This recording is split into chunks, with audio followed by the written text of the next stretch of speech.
Bienvenidos. Hoy no entra en escena solo una diseñadora. Hoy entra una fuerza, un estallido de color, de forma, de opinión. Una mujer que ha hecho de la moda un manifiesto y de su vida una declaración de independencia. Ágata Ruiz de la Prada no se ha limitado a vestir cuerpos, ha vestido ideas, ha desobedecido etiquetas, ha jugado muy en serio con el arte, con la política, con la estética. Gracias a CaixaBank, que hace posible este espacio de conversación y pensamiento, hoy no hablaremos solo de telas ni de pasarelas. Hablaremos de primeras veces, de libertad, de reinvención, de cómo crear sin pedir permiso. Con todos vosotros, una mujer inconfundible, Ágata Ruiz de la Prada. ¡Qué ilusión! Desde luego. Sin anestesia, ¿tú eres de las que cuentan explican qué edad tiene? Dentro de 2 semanas cumplo 65 años y yo creo que ahí voy a tener una serie de cambios con todo esto que habéis hablado importantes. Sí, porque... Es que es muy importante el prepararse muy bien para la jubilación. Primero de todo... Pero tú te vas a jubilar. Yo no me voy a jubilar. Ah, porque, claro, ¿qué me estás contando? No, pero bueno, pero hay una tercera época de tu vida en la que es importante que no te cojan. Primero, no te puedes creer que tienes 20 años, porque es ridículo.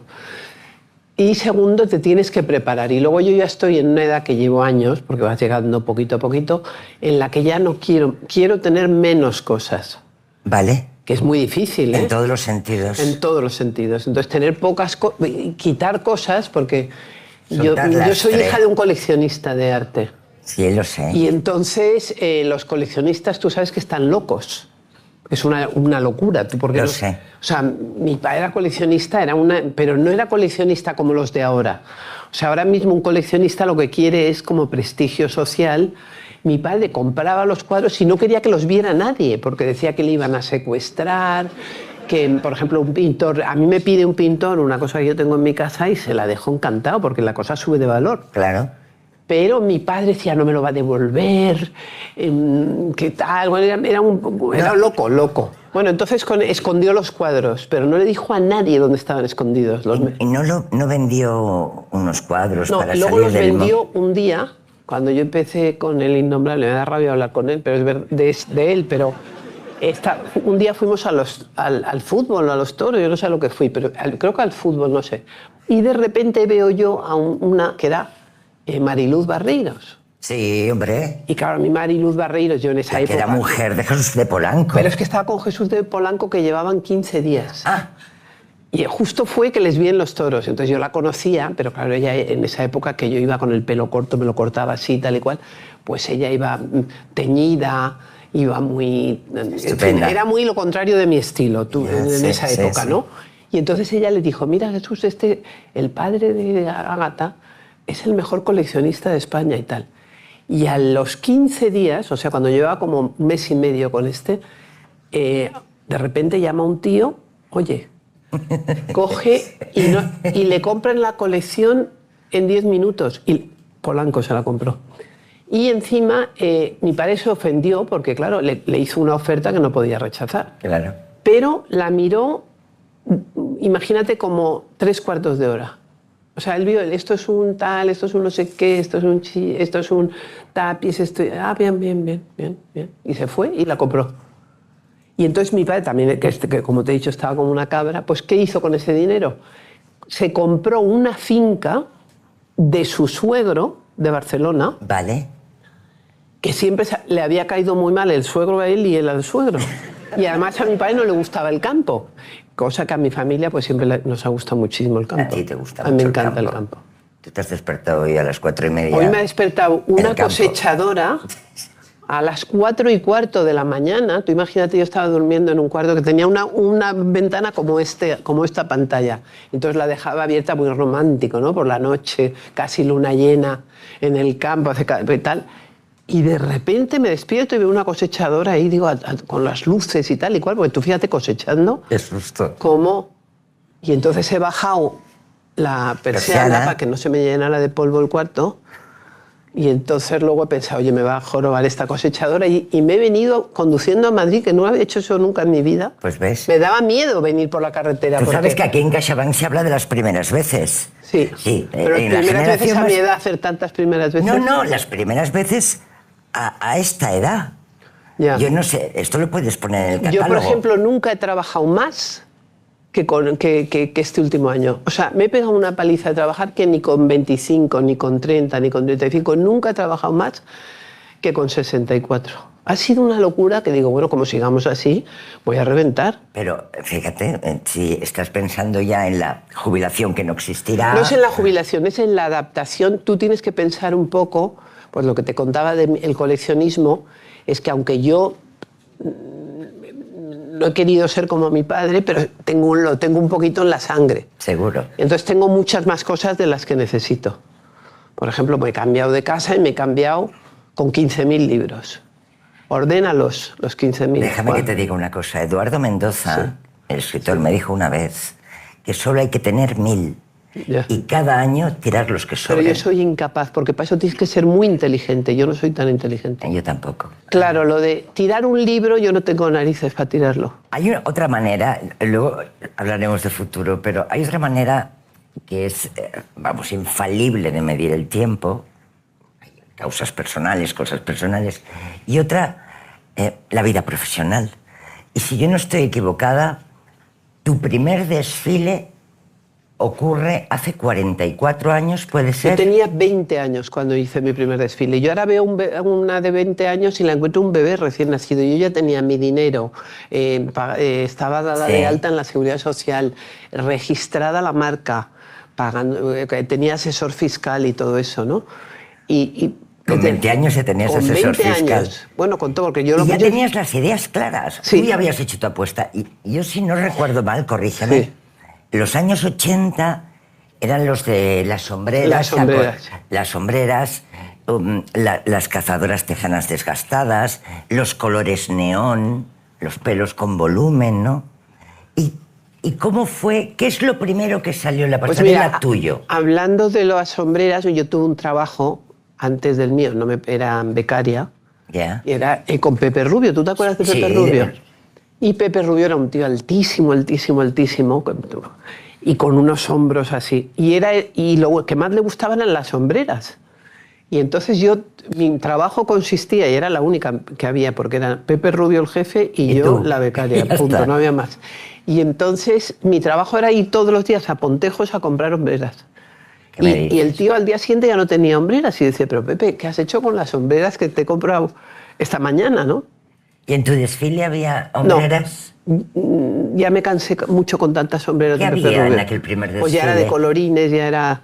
Lo hice en un sitio maravilloso que yo no sé si tú conocías en esa época de la movida madrileña, que se llamaba Local. Y la primera vez que hice un desfile se me pusieron los pelos de punta, que no se me han bajado aún. Ahora estoy haciendo 74 desfiles al año.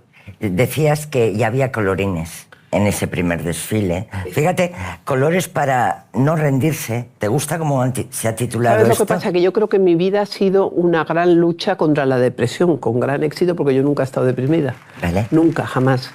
Y entonces el color es el gran enemigo de la depresión. Porque si tú te pones de colores y vas así, vas tal... muy mal tienes que estar, te tiene que pasar un camión por encima para que tú estés deprimido de colores. Pero es un esa truco, atracción entiendo que llega desde que eres una niña. O sea, desde niña. ¿Tú recuerdas pedirle a tu madre aquel abrigo, yo qué sé, rojo, morado? Yo solo recuerdo que nunca me gustó el negro, ni el gris, ni la uniformidad, ni...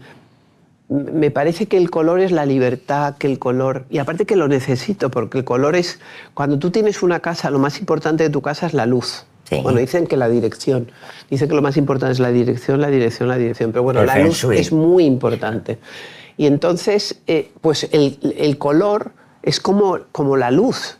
Entonces, si tú tienes luz, aunque tengas el mismo novio, el mismo dinero, la misma generación los mismos años, el mismo trabajo, tal, pero estás mejor. ¿En tu familia vestían...? Mi familia era muy divertida, mi familia catalana era muy divertida.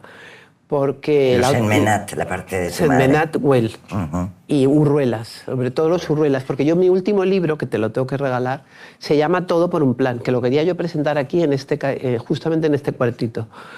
Y lo vamos a volver. Todo por un plan. Todo por un plan, que es un poco, me viene de mi familia catalana, que es, no importa los años que tengas, tienes que tener un plan, muchos planes. Porque esa gente que empieza, ay no, yo es que ya no veo bien, no sé qué, no. Veas, no veas, te pase lo que te pase, a por un plan, a por planes. Eso es una cosa que yo lo he mamado, o sea, es parte de mi vida, ¿no? Entonces tú no te puedes achantar con nada.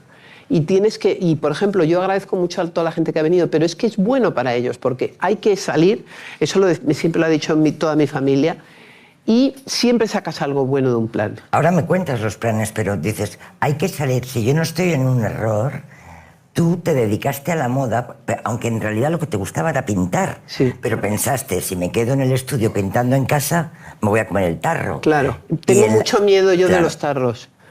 Y entonces me he protegido mucho. Entonces, por eso, lo bueno del plan es que entre que vas y llegas y coges el autobús y tal, y te cuelas, muchas veces hay que colarse, no sé qué, tal, pues ya llegas a tu casa reventado, ya no te has podido comer el tarro. La base de todo, aunque a mí me encanta, como comprenderás, si tengo tantos libros, me encanta leer, y para leer necesito estar tranquilita en mi casa, pero... El plan es una cosa importantísima. Entonces, se tiene que dar cuenta los mayores de 65 años o de 69, lo que sea, o de 60. Que hasta el día que se mueran tienen que ir a hacer un plan.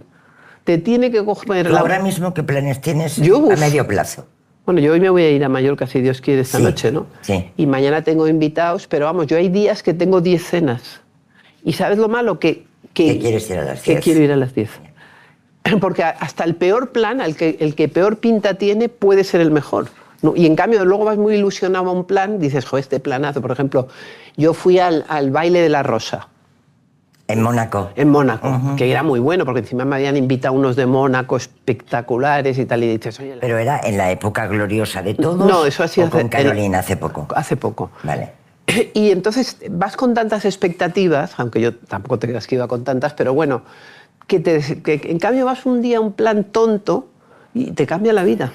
Pues a mí jubilación me parece como sudadera, horrible. Horrorosa. Es que además tener ganas de jubilarte, ¿por qué? Yo tengo ganas de hacer más desfiles, de ir a más planes, de ir a las 10 cenas. Si no voy a las 10, por lo menos ir a 4. Y intentar acertar a ver cuál puede ser la buena. Estoy por preguntarte... ¿Cuál es tu ritmo del día a día? Tremendo, tengo fama de eso. A los 65 casi. Tú sí, imagínate para haberme levantado. A las 4:15. Y a las 5:45 estar en un coche conduciendo, que yo iba por la R3, claro, no había ni una sola persona, ni un solo coche en toda la R3. Tus 3 colores que explican tu vida. No, mis 3 colores es un color, que es el fucsia. Entonces, en el mundo de la moda, el fucsia es un color muy importante.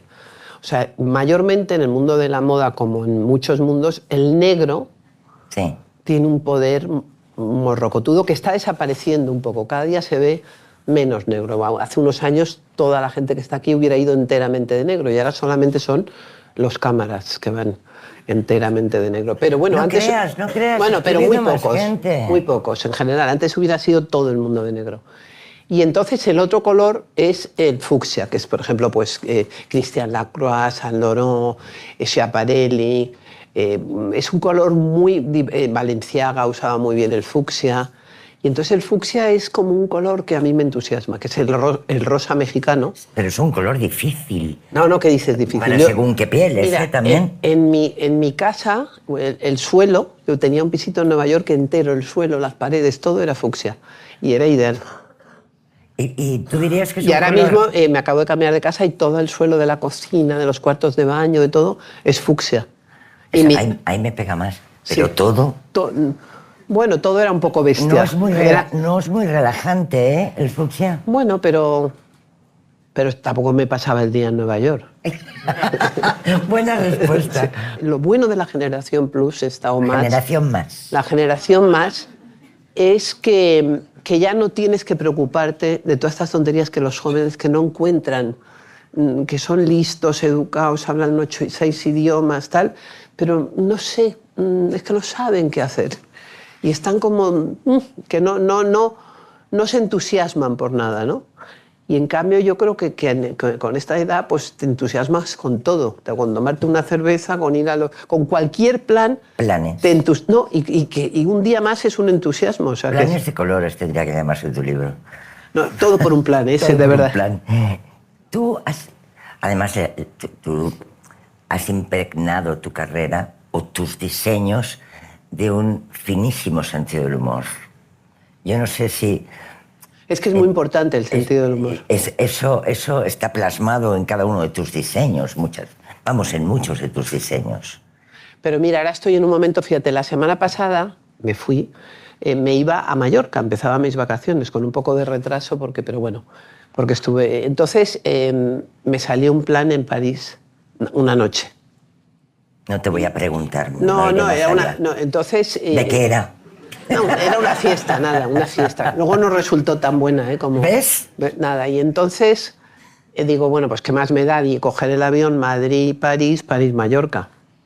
Y entonces al día siguiente iba con una amiga mía y dije, había muchas exposiciones de moda muy importantes en París, pero había una de Paul Poiret, que Paul Poiret fue como el primer gran diseñador de la historia. Y entonces digo, tenemos que ir a ver esta exposición, que es donde ha sido la fiesta esta que ha habido esta semana tan importante en París, que ha ido Penélope Cruz y que ha ido... No la has visto. Totalmente no. No, sigues Instagram. Bueno. No. Entonces nada, pues voy a esta exposición y tal, y son 2 pisos en el Museo de las Artes Decorativas, en el Louvre, y de repente subo la escalera y veo un traje mío espectacular, que míralo en mi Instagram, o míralo en lo del Museo de Artes Decorativas. Bueno, me dio un ataque de felicidad, ¿no? Es que además, Ágata, hay una cosa incuestionable, es decir, tú eres distinta a todos. Tú eres reconocible en el mundo de la moda. Pero lo bonito es que te reconozcan en otros países. Claro, y que... pero tú has trascendido a eso. Bueno, eso también tienes que ir con la... ¿Por qué? Porque tú fíjate que yo en ese momento no me acordaba, pero inconscientemente cómo fui yo en busca de mi traje, ¿no? Cuando lo vi, porque además iba con una periodista muy importante de moda colombiana. Claro, las 2 chillamos de... Fue un momento muy bonito. Pero en fin, que yo estoy teniendo una tercera etapa bastante buena de momento. Hombre. Tengo mucho miedo a... Me quiero organizar muy bien para... Yo creo que hay que organizarlo muy bien y por eso me ha encantado todo lo que han explicado. Y entonces uno de los métodos es ir simplificando tu vida, para simplificar tu vida. Pero si no eres incapaz de tirar un libro, ¿cómo vas a simplificar tu vida? Pero bueno, por eso te digo que tienes que ir aprendiendo. Tienes que ir aprendiendo y tienes que dedicarle mucha cabeza a lo que vayas haciendo. Uno de los sueños que yo tengo es hacerme una tumba. Y llevo hablándolo, yo tengo una arquitecta in-house. Me voy a poner cómoda, si me permites. Y entonces es que yo me quiero hacer una tumba. Llevo años con este capricho y no lo he hecho aún. Porque digo, me voy a morir un día y me van a mandar a una mierda de tumba y encima con una caja que no me guste. ¿Cómo la has concebido? Pues no, imagínate un corazón espectacular de bonito y que todo el mundo sepa que ahí está Ágata Ruiz. Pues seguro es bonito, ¿no? No, pero es que si te coges y te mueres no da tiempo a hacerlo. Pero se lo dejas dicho a Cosima o No les da Cristal. tiempo, lo tengo que hacer yo. Y entonces a la arquitecta le digo todos los días, oye, vamos a hacer la tumba, pero a ella le da como mal rollo hacer la tumba y entonces me está jodiendo mucho con esto de la tumba. Me decías que te preocupa mucho el legado. Me preocupa mucho el legado. Entonces, como me preocupa mucho el legado, pues hice mi fundación. Y la inauguré el día exacto que se cumplían 30 años de mi primer desfile. Que siendo de la generación más, Ole, lo has dicho. Puedes hacer muchísimos planes. Te puedes hacer hasta una fundación, Totalmente. Tu propia tumba. Totalmente. O sea, déjame volver para atrás. La industria de la moda. Sí. ¿Te ha entendido o has tenido que sacar la espada de luz para tirar adelante? Mira, por una parte yo siempre he sido una incomprendida en todo. Yo creo que aunque yo siempre he estado siendo la oveja negra de la moda en España, porque todo el mundo decía al principio, está loca, nadie se va a poner, ¿quién se va a poner estos trajes? Yo me acuerdo cuando empecé decían, pero bueno, ¿esta se ha creído que va a vender algo alguna vez? Y yo creo que si tú pones en un montoncito lo que han vendido todos los diseñadores españoles y en otro montoncito lo mío... ¿Estamos ahí? Ganas tú. Porque tú fíjate la de tonterías que he vendido yo, o sea, de bolígrafos, bueno, claro, perfume, calcetines, esto para los labios, o sea, azulejos, sábanas, toallas. Bueno, ahora mismo estoy haciendo chocolates, sal y pimienta, estoy haciendo productos de limpieza que me los está promocionando Belén Esteban, maravillosos, ecológicos 100%. O sea, tú, entonces, al final, aunque yo he sido la oveja negra, pero al final soy la que más desfila, la que más conocen, la que más trabaja. Es que tu marca... Ya, pero mi marca es porque yo estoy ahí, dale que te pego todo el día. Si yo ahora mismo me fuera a jugar al golf, que gracias a Dios no me gusta nada jugar al golf, pues yo me imagino que la marca se iría al garete dentro de en 3 o 4 años. Te quería preguntar sobre si aún crees que existe el tópico que las mujeres cuando avanza la edad tienen que vestir de otra manera, tienen que... Siempre, pero tú fíjate que ¿tú siempre... crees que existe todavía? Claro, pero yo siempre veía de pequeña que las viejitas, que ahora hay muchas en Instagram, iban ya de colores, estas americanas que se ponen... Sí. Porque pierden la vergüenza ya no tienes... Ya tienes lo que quieres, ya tienes tu familia, tu trabajo, tu dinero, tus hijos, ya no necesitas demostrar nada. Y entonces, por regla general, ha habido muchas mujeres que han sido mucho más libres, no tienen que ir todas igual vestidas para que... Pero tú crees que no... Sin complejos, o sea... las mujeres nos atrevemos a colorizarnos a partir de más una edad, mayor, más color. A llevar unos pelos... Claro, pero es que cuando eres mayor tienes que hacer lo que te dé la gana. Por ejemplo, yo siempre mi personaje histórico favorito, ¿Quién es? Que ahora está mal visto, pero para mí es el más de lo más de lo más, que es Picasso. Pero tú fíjate cuando era mayor, con su cabra, bailando, sus niños, su tal, en un país, hacía lo que le daba la gana. Y para eso eres mayor, porque cuando tienes 5 años no puedes hacer lo que te da la gana. Cuando tienes 10 tampoco. Cuando tienes 20 tienes tantos complejos, tantas cosas, tantos problemas de identidad. Y cuando eres de la generación más, puedes hacer lo que te dé la gana. Es una felicidad. Pero yo no sé si aún hemos roto el tópico de que a partir de cierta edad hay que ser más discreto. ¿Pero qué dices? Por Dios, sé. Lo que no hagas ya... No, una cosa es lo que racionalmente podamos pensar. No, pero al revés, tienes que hacer justamente muchos planes, muchos colores y tienes que hacer lo que te dé la gana, de verdad. Perdona mi ignorancia.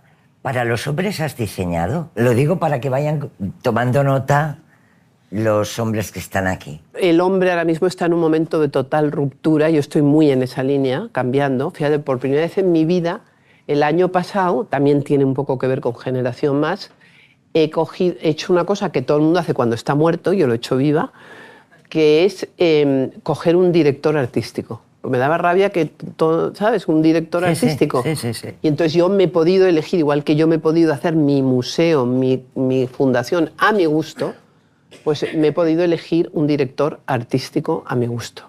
Y entonces es delicioso, porque es lo mío, pero súper moderno.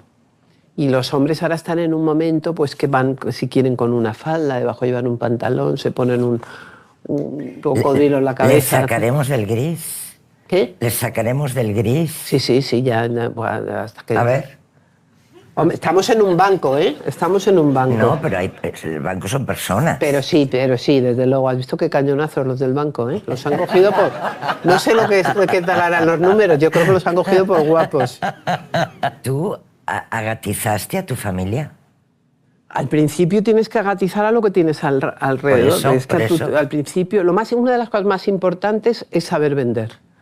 Yo encuentro que a la gente joven estamos hablando de lo contrario de lo que teníamos que hablar, pero es muy importante que todo el mundo aprenda a vender. Entonces, también me parece muy importante ser camarero.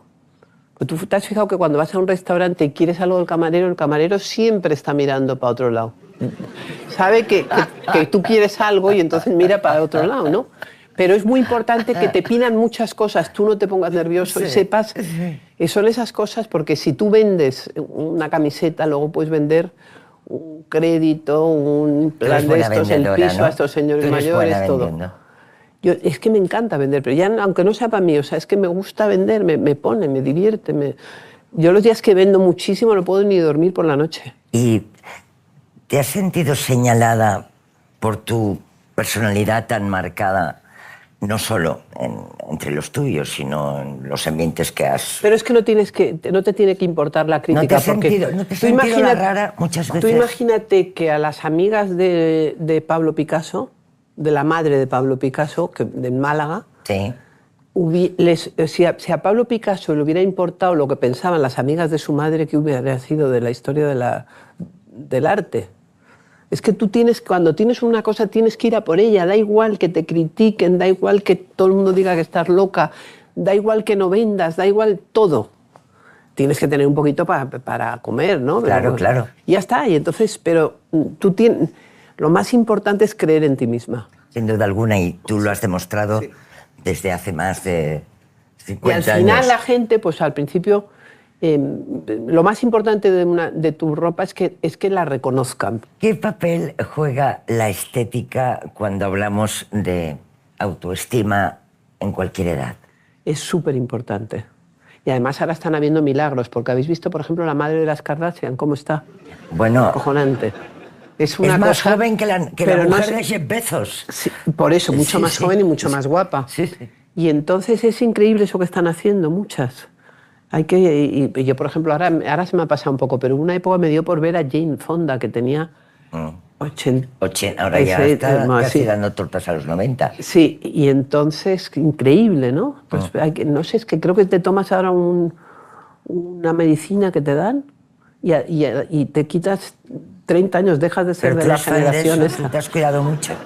¿Tú te has cuidado mucho? Yo me cuido, fíjate, yo creo que fui a la peluquería 2 veces o 3 antes de los 40 años, o 45. ¿Y después? Ahora ya voy más. Sí, pero bueno, eso es muy pesado. Eso es muy pesado, pero divertido. Eso desde luego, no hay que dejarse. Sí, no hay que dejarse. Jamás, a ninguna edad. No, por eso hay que hacer un esfuerzo. Es muy pesado, yo comprendo que es pesado. Y poner color en la vida. Sí, porque cuando tienes 18 años, pues cuanto más rotos lleves en la camiseta, mejor. Pero cuando eres mayor y llevas manchas, eso es muy malo. Entonces, cuando eres mayor te tienes que preocupar 20 veces más que cuando eres joven. No te voy a pedir mucha imaginación, pero así para terminar, sí. Porque ya llevamos un ratito. Sí, no queremos que digan pesadas son estas de mayores. ¿Qué le dirías a las personas que a partir de los 60 no se atreven? Pues si no te atreves a partir... Mira, yo nunca me lo he pasado... O sea, yo creo que me lo estoy pasando muchísimo mejor desde que soy mayor que antes, que cuando era joven. De verdad, me lo estoy pasando 1000 veces mejor, porque además no me lo esperaba. La verdad que ha sido como un regalo, ¿no? Entonces, ya te digo, tienes todo y es todo muchísimo más divertido. Solamente tienes que divertirte. Y si no, como yo siempre estoy trabajando, pues bueno... O estoy divirtiéndome o estoy trabajando. Pero además yo añadiría sobre lo que has dicho, hacer planes. Hacer planes, nunca rajarte de planes. ¿Qué diría la Ágata niña de la Ágata de hoy? Pues la verdad que he cumplido como mucho mis sueños, ha sido mágico. Pues te doy la enhorabuena por eso, Ágata. Muchísimas gracias. Gracias a todos. Muchas gracias. Bien, Ágata nos ha dado una lección luminosa. En la paleta de colores podemos ser quienes queramos, desde el color más llamativo hasta el más neutro. Ser uno mismo no es solo una elección, es un derecho. Gracias a todos por asistir a esta charla.